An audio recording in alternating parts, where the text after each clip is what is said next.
আসন্ন ত্রয়োদশ জাতীয় সংসদ নির্বাচন ও গণভোট উপলক্ষে ঝিনাইদহে নির্বাচন সংশ্লিষ্ট কর্মকর্তাদের প্রশিক্ষণ দেওয়া হয়েছে। মঙ্গলবার ২৭ জানুয়ারি কোটচাঁদপুর সরকারি KMH কলেজ মিলনায়তনে প্রশিক্ষণের আয়োজন করে নির্বাচন প্রশিক্ষণ ইনস্টিটিউট। এতে জেলা প্রশাসক ও জেলা returning officer Abdullah Al Masud, police super Mahfuz Afzal, জেলা নির্বাচন অফিসার আবুল হোসেন সহ নির্বাচন অফিসের কর্মকর্তারা উপস্থিত ছিলেন।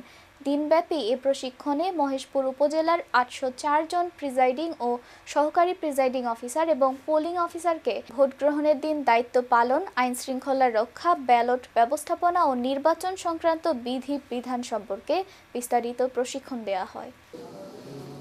আপনি এই সমস্যাগুলো প্রয়াসে এবং নিজেকে এবারে নেওয়া যাবে না, তাই তো? এটা যদি সম্মোহনী শক্তি প্রয়োগ করে সবাইকে বুঝিয়ে শুনিয়ে শব্দটা আসছে, পার্সন হোক প্রিজাইড আসন্ন ত্রয়োদশ জাতীয় সংসদ নির্বাচন 2026 কাজ হলো এই কেন্দ্রের নেতৃত্ব দেওয়া, কিছু দিয়ে তাকে উৎসাহিত করতে হবে, তাই তো? স্যার এখানে উপস্থিত আছেন, স্যারের প্রচন্ড ব্যস্ততাও আছে।